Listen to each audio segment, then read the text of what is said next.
ಎಲ್ಲಿವರೆಗೂ ಗಂಡಸರಿಗೆ ನಮ್ಮ ದ್ರಾವದಿಂದ ಮಕ್ಕಳು ಹುಟ್ಟುತ್ತವೆ ಅಂತ ಗೊತ್ತಿರ್ಲಿಲ್ವೋ ಅಲ್ಲಿವರೆಗೂ ಹೆಣ್ಣನ್ನೇ ದೇವರಾಗಿ ಪೂಜೆ ಮಾಡ್ತಿದ್ವಿ. ಸೊ ಹಾಗಾಗಿನೇ ನೀವು ಪುರಾತನವಾದಂತ ಯಾವುದೇ ದೇವರುಗಳನ್ನ ನೀವು ಗಮನಿಸಿ, ಆ ಹೆಣ್ಣು ದೇವರುಗಳೇ ಇರ್ತಾರೆ. ಈ ಹೆಣ್ಣನ್ನ ದೇವರು ಯಾಕೆ ಹಂಗೆ ಪೂಜೆ ಮಾಡ್ತಿದ್ವಿ? ಭೂಮಿನೂ ಕೂಡ ಫಲ ಕೊಡುತ್ತೆ, ಹೆಣ್ಣು ಕೂಡ ಜನ್ಮ ಕೊಡ್ತಾಳೆ ಅನ್ನುವಂತ ಇದು ಸತ್ಯ ಗೊತ್ತಿತ್ತು ಅವ್ರಿಗೆ. ಆದ್ರೆ ಅವ್ರಿಗೆ ಗೊತ್ತಿರ್ಲಿಲ್ಲ ಏನಂತಂದ್ರೆ ಆ ಗಂಡನ ಆ ಒಂದು ವೀರ್ಯದಿಂದ ಸ್ಪರ್ಮಿಂದನೇ ಉತ್ಪತ್ತಿ ಆಗುತ್ತೆ.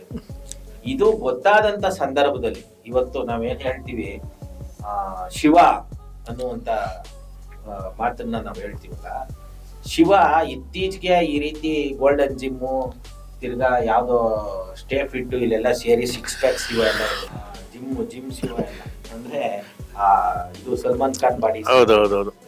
ಲಿಂಗ ಅಂದ್ರೆ ಏನು? ಅದು ಗಂಡು ಹೆಣ್ಣಿನ ಪ್ರೈವೇಟ್ ಪಾರ್ಟ್ ಪೂಜೆ ಮಾಡ್ಕೊ ಬಂದ್ರು.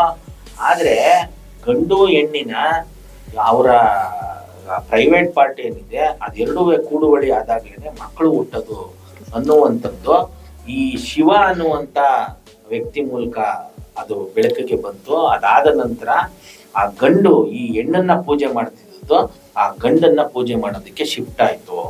ಆ ಕಾರಣಕ್ಕೆ ಮೂಲ ದ್ರಾವಿಡರ ಮೂಲ ಶಿವ, ಶೈವರು, ವೈಷ್ಣವ ಈ ತರದ್ದೆಲ್ಲ ಇದೆ. ಇದು ಆಕ್ಚುಲಿ ಸ್ಟಡಿಗಳು ಹೇಳೋದು. ಇದು ಯಾವಾಗ ಗಂಡಿಗೆ ಗೊತ್ತಾಯ್ತು ನನ್ನ ವೀರ್ಯದಿಂದನೇ ಈಕೆ ಇದು ಮಾಡೋದು, ಮಗು ಜನ್ಮ ಕೊಡೋದು. ಫೆಮಿನಿಸ್ಟ್ ಗಳು ಹೇಳ್ಬೋದು, ಅಂದ್ರೆ ಮಹಿಳಾವಾದಿಗಳು ಟೆಸ್ಟ್ ಟ್ಯೂಬ್ ಅಲ್ಲಿ ನಾವು ಈಗ ಮಕ್ಕಳು ಮಾಡ್ಕೊಂಡ್ಬಿಡ್ತೀವಿ, ಗಂಡನ ಅಗತ್ಯ ಇಲ್ಲ ಅಂತ. ಆ ಟೆಸ್ಟ್ ಟ್ಯೂಬ್ ಅಲ್ಲೂ ಕೂಡ ಸ್ಪರ್ಮು ಗಂಡಂದೇ ಅಗತ್ಯ ಇದೆ.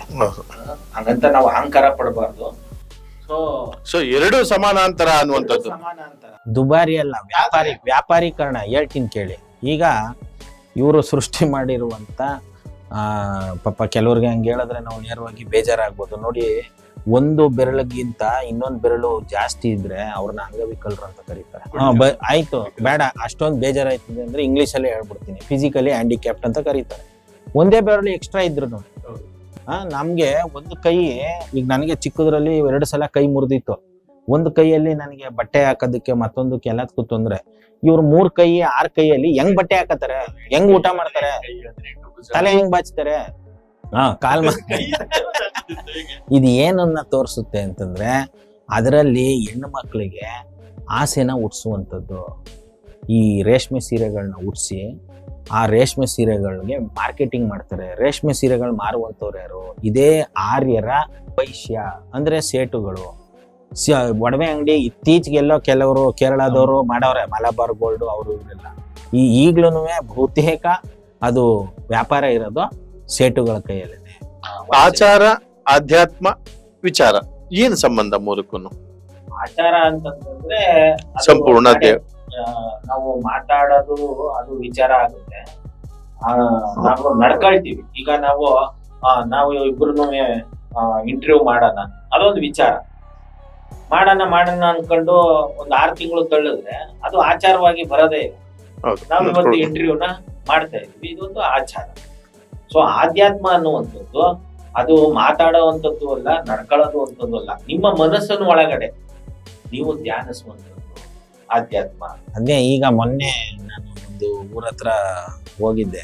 ಅಲ್ಲಿ ಒಂದಷ್ಟು ಮಕ್ಕಳು ಈ ಎಮ್ಮೆ ಮೇಲೆ ಮೇಯಿಸ್ಕೊಂಡು ಆಟ ಆಡ್ತಾ ಇದ್ರು. ಆಟ ಆಡುವಾಗ ಒಬ್ಬ ಅಂತಂದ ನಮ್ ಜೊತೆಲೆ ಇದ್ದವನು, ಏನ ಯಮರಾಜ ಅಂತಂದ. ನಾನು ರೇಗ್ದೆ, ಅಲ್ಲಪ್ಪ ಡಾಕ್ಟರ್ ರಾಜ್ಕುಮಾರ್ ಅವರು ಎಮ್ಮೆ ಮೇಲೆ ಕೂತು ಯಾರೇ ಕೂಗಾಡಲ್ಲಿ ಹಾಡು ಹೇಳಿದ್ರೆ ಅದನ್ನ ನೀನು ಹೋಲಿಕೆ ಮಾಡ್ತಾ ಇಲ್ಲ, ಯಮರಾಜ ಅಂತ ಹೇಳ್ತಾ ಇದೀಯ. ನೋಡು ಆರ್ಯವಾದ ಹೆಂಗ್ ತುಂಬಿಟ್ಟೈತೆ ತಲೆ ಒಳಗೆ. ಸೊ ಅಂದ್ರೆ ಅದು ಇವತ್ತು ಎಮ್ಮೆ ಹಾಲ್ಗೆನೆ ಡಿಮ್ಯಾಂಡು, ಎಮ್ಮೆ ಹಾಲೇನೆ ಕಾಸ್ಟ್ಲಿ, ಎಮ್ಮೆ ಹಾಲಲ್ಲೇನೆ ಜಾಸ್ತಿ ಎಲ್ಲ ಪ್ರೋಟೀನ್ಸ್ ನ್ಯೂಟ್ರಿಯೆಂಟ್ಸ್ ಇವೆಲ್ಲ ಜಾಸ್ತಿ ಇರೋದು.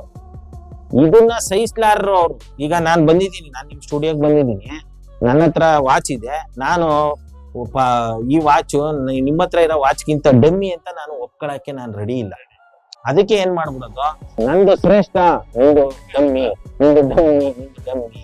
ಕನಿಷ್ಠ ಅಂದ್ರೆ ಪರವಾಗಿಲ್ಲ ಸರ್, ಅನಿಷ್ಠ ಮಾಡಿ ಇಟ್ಬಿಟ್ಟವ್ರೆ ಕಪ್ಪು ಅಂತಂದ್ರೆ. ಹಾಗಾಗಿ ನಾವು ನಮ್ಮ ಚಳವಳಿಯವರೆಲ್ಲ ನಾವು ನಮ್ಮ ಅಸ್ಮಿತೆ, ನಮ್ಮ ಎದೆಗಾರಿಕೆ, ನಮ್ಮ ಇದು ಹೆಮ್ಮೆ ಅಂತೇಳಿ ಕಪ್ಪು ಬಟ್ಟೆನ ನಾವು ತೊಡ್ತೀವಿ. ಕಾಲಿಗೆ ನಾವು ಬಿಳಿ ಚಪ್ಪಲಿನೋ ಶೂಸ್ನೋ ಹಾಕತ್ತೀವಿ. ಹಂಗಂತ ಕಾಲು ಕೀಳು ಅಂತಲ್ಲ, ಇವ್ರು ಏನು ಶ್ರೇಷ್ಠ ಅಂತಾರೆ, ಅದು ನಮ್ಮ ಕಾಲ್ನ ರಕ್ಷಣೆ ಮಾಡ್ಲಿ ಬಿಡಿ. ಇವರು ಒಂದು ಬಣ್ಣದಲ್ಲೂ ಕೂಡ ಎಷ್ಟು ತಾರತಮ್ಯಗಳನ್ನ ಹರಡ್ಬಿಟ್ಟಿದ್ದಾರೆ. ನೀವು ಬೇಕಾದ್ರೆ ಯಾವ್ದಾದ್ರು ಮಕ್ಕಳನ್ನ ಕೇಳಿ, ಇಲ್ಲ ಬೇರೆಯವ್ರನ್ನ ಕೇಳಿ, ಕಪ್ಪಿದ್ದ ಕಳ್ಳ ಅಂತ ಹೇಳ್ಬಿಡ್ತಾರೆ. ಆಮೇಲೆ ಕಪ್ಪು ಹಣ, ಅವನು ಕೊಳ್ಳೆ ಹೊಡೆದಿರೋ ಹಣ ಅಂತ ಹೇಳ್ತಾ ಇಲ್ಲ, ಕಪ್ಪು ಹಣ. ಆಮೇಲೆ ನೀವು ಗಮನಿಸಿ, ಪ್ರಪಂಚದಲ್ಲಿ ಈಗ 7 ಖಂಡಗಳಿದೆ. 7 ಖಂಡದಲ್ಲೂ ಒಂದೇ ಖಂಡದಲ್ಲಿ ಮಾತ್ರನೇ ಧರ್ಮ ಹುಟ್ಟಿದ್ರು. ಯಾವುದದು? ಏಷ್ಯಾ. ನೀವು ಕ್ರಿಶ್ಚಿಯಾನಿಟಿ, ಈಗೇನು ಪ್ಯಾಲೆಸ್ತೈನ್ ಇಸ್ರೇಲ್ ಜಗಳ ನಡೀತಾ ಇದೆಯಲ್ಲ, ಅಲ್ಲೇ ಹುಟ್ಟಿದ್ದು. ಇಸ್ಲಾಂ ಅಲ್ಲೇ ಹುಟ್ಟಿದ್ದು. ಸಿಖ್ ಧರ್ಮ ಇಲ್ಲಿ ಪಂಜಾಬ್ ಅಂತ ನಾವೇನು ಕರಿತೀವಿ ಅಲ್ಲಿ ಹುಟ್ಟಿದ್ದು. ಲಿಂಗಾಯತ ಇಲ್ಲೇ ಹುಟ್ಟಿದ್ದು, ನಮ್ಮ ಕನ್ನಡ ನೆಲದಲ್ಲಿ. ಬೌದ್ಧ ಅದು ಇವತ್ತಿನ ನೇಪಾಳ ಅಂತ ನಾವೇನು ಕರಿತೀವಿ ಅಲ್ಲೇ ಹುಟ್ಟಿದ್ದು. ಸೊ ಜೈನ ಧರ್ಮ ಅದು ಏಷ್ಯಾದಲ್ಲೇ ಹುಟ್ಟಿದ್ದು. ಇದು ಏನನ್ನ ತೋರಿಸುತ್ತೆ ಅಂತಂದರೆ, ಈ ಇಡೀ ಏಷ್ಯಾ ಅದು ದ್ರಾವಿಡ ನಾಡು.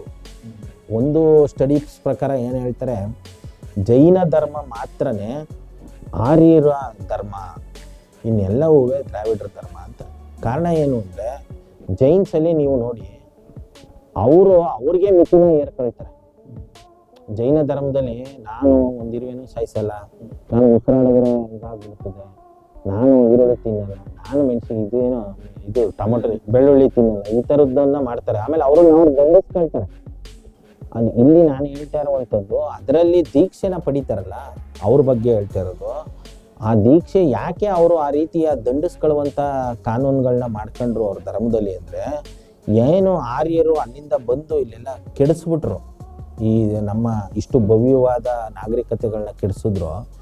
ಅದರಲ್ಲಿ ಕೆಲವು ಆರ್ಯರಿಗೆ ಪಾಪ ಪ್ರಜ್ಞೆ ಸೃಷ್ಟಿಯಾಗುತ್ತೆ.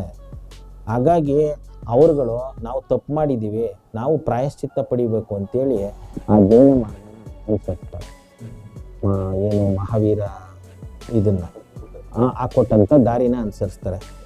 ಇದು ಭಾಳ ಕಠಿಣ, ಜನಸಾಮಾನ್ಯರು ಫಾಲೋ ಮಾಡೋದಕ್ಕಾಗಲ್ಲ. ಹಾಗಾಗಿ ನೋಡಿ, ಬುದ್ಧಿಸಮ್ಗಿಂತ ಮೊದಲೇ ಜೈನಿಸಮ್ ಇರೋದು. ಬುದ್ಧ ಆಮೇಲೆ ಅದು ಸಾಮಾನ್ಯ ಜನರನ್ನು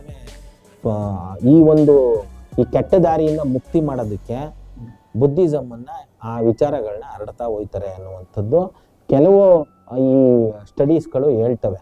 ಹೆಚ್ಚು ಈ ಧರ್ಮದ ವಿಚಾರಗಳನ್ನ ನಾವು ಪ್ರಸ್ತುತಕ್ಕೆ ತರಬಾರ್ದು ಅನ್ನೋ ಕಾರಣಕ್ಕೆ ಅದ್ರ ಬಗ್ಗೆ ಹೆಚ್ಚು ಮಾತಾಡೋದಕ್ಕೆ ಹೋಗೋದಿಲ್ಲ.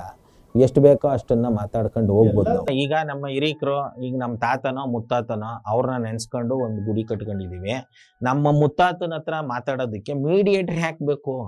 ನೀವ್ ಈಗ್ಲೂ ನೋಡಿ ಕರ್ಟನ್ ಎಳ್ದಿರ್ತಾರೆ ಯಾರು. ಆಮೇಲೆ ನಿಮ್ಗೆ ದೇವದಾಸಿ ಪದ್ಧತಿ ಗೊತ್ತಲ್ಲ, ಕದ್ದು ಮುಚ್ಚಿ ಕೆಲವು ಕಡೆ ಈಗ್ಲೂ ಇದೆ.